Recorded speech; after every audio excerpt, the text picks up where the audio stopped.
অসমৰ শৌৰ্য বীৰ্যৰ প্ৰতীক লাচিতক আজি সোঁৱৰাৰ দিন। মনত আওৰাই দোহৰাই লোৱাৰ দিন সেই বীৰত্বৰ গাথা। আজি বীৰ লাচিত দিৱস।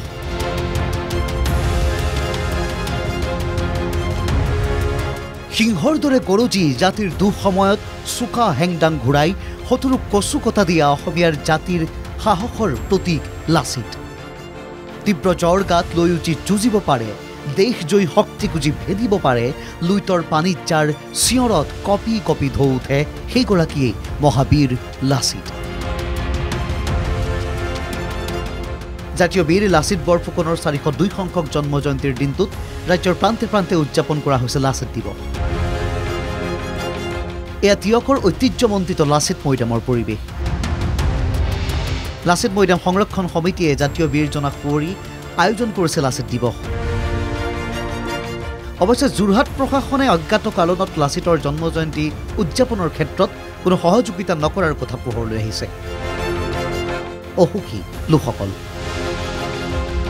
লাচিত দিৱসৰ উদযাপনৰ কথাবোৰ কোৱাৰ আগতে আপোনাক এইখিনিতে জনাই থওঁ যে এইবাৰ লাচিতলৈ মনত নপৰিল ৰাজ্য চৰকাৰৰ। নিৰ্বাচনী ফলাফলৰ খদমদমত হয়তো এইবাৰ নাই চৰকাৰৰ বিশেষ আয়োজন। বিগত বৰ্ষটোত লাচিতৰ নামত পতা হৈছিল ৰচনা প্ৰতিযোগিতা। দিল্লীত অসম চৰকাৰে জাক জমকতাৰে আয়োজন কৰিছিল লাচিত দিৱস। বিশ্ব অভিলেখ কৰিব বিচাৰিছিল লাচিতৰ গাথাৰে। পৰিতাপৰ বিষয় যে এইবাৰ এইজন মহান বীৰলৈ মনত নপৰিল চৰকাৰৰ। হয়তো নিৰ্বাচনী খদমদম, হয়তো লাচিতৰ ট্ৰাম্প কাৰ্ড এতিয়া বিশেষ কামত নাহে। ছাব্বিছলৈ এতিয়াও আছে কিছু দূৰ। একেদৰে গুৱাহাটীৰ লাচিত ঘাটতো লাজ লগা পৰিৱেশ। লাচিত দিৱসৰ দিনটোতো লেতেৰা কদৰ্যময় পৰিৱেশে বিৰাজ কৰিলে লাচিতৰ প্ৰতিমূৰ্তিৰ সন্মুখত।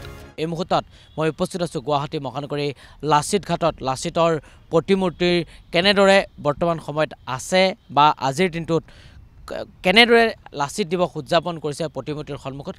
নহয়, এইটো জিলা উপায়ুক্তৰ ফালৰ পৰা আৰম্ভ কৰিছে।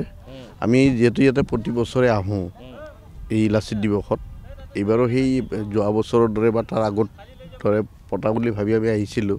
শৰাইঘাটৰ ওচৰত যিটো লাচিতৰ মূৰ্তি আছে তাতো তেওঁলোকে পাতিছে। সেইটো আজি লাচিত দিৱস। লাচিতৰ প্ৰতিমূৰ্তিৰ সন্মুখতেই জাবৰ জোথৰ সকলো পৰি আছে। চাফা কৰিবৰ কাৰণে কিন্তু কোনো ধৰণৰ তেওঁলোকৰ আগুৰি নহ'ল। একচুৱেলি এইটো যোৱাকালিয়ে এইটো একচুৱেলি কৰিব লাগিছিলে। ইয়াতে এতিয়া লাইটিঙৰ ব্যৱস্থা কৰিব, মানুহ এতিয়া মাতিছেহে। এই বস্তুটো যোৱাকালি এইবিলাক কমপ্লিট হৈ থাকিব লাগিছিলে, কাৰণ জিলা প্ৰশাসনৰ এইটো এটা দায়িত্ব। অৱশ্যে দিল্লীত নিজ দায়িত্ব পালন কৰিলে প্ৰাক্তন মুখ্যমন্ত্ৰী তথা বৰ্তমানৰ কেন্দ্ৰীয় মন্ত্ৰী সৰ্বানন্দ সোণোৱালে।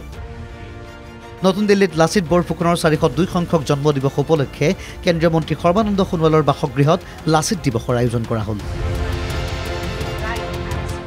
অনুষ্ঠানৰ মুখ্য অতিথি হিচাপে উপস্থিত থাকে প্ৰধানমন্ত্ৰীৰ অৰ্থনৈতিক পৰামৰ্শ কমিটিৰ সদস্য সঞ্জীৱ সান্যাল। লাচিত বৰফুকনৰ বীৰ গাথা স্মৰণ কৰি শ্ৰদ্ধাঞ্জলি জ্ঞাপন কৰা হয়। আজি আমি তেখেতক শ্ৰদ্ধাৰে স্মৰণ কৰিছোঁ।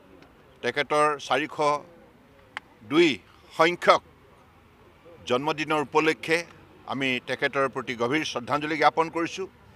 আৰু তেখেতে বিশ্বৰ ইতিহাসত এটা সুকীয়া অধ্যায় সৃষ্টি কৰিলে। তেখেতৰ বীৰত্বৰে অসমীয়া জাতিক বিশ্বৰ বুকুত গৌৰৱান্বিত কৰিলে। একেদৰে ৰাজ্যৰ বৰপেটা ৰোড, যোগীঘোপা, কামপুৰ, তেজপুৰতো উদযাপিত হ'ল লাচিত দিৱস। যোগীঘোপাত দেখা গ'ল বাৰেৰহণীয়া সাংস্কৃতিক কাৰ্যসূচী। মৰাণৰ চেপন খেলপথাৰতো কেন্দ্ৰীয় লাচিত দিৱস সদুতা এহোম ছাত্ৰ সন্থাই পালন কৰিলে। পূৰ্বপুৰুষক পূজা অৰ্চনা কৰিলে সকলোৱে। নাজিৰা, নামৰূপতো একেই পৰিৱেশ। মঙলদৈ, মালিগাঁৱৰ লগতে বৰাকৰ শিলচৰতো উদযাপিত হ'ল লাচিত দিৱস।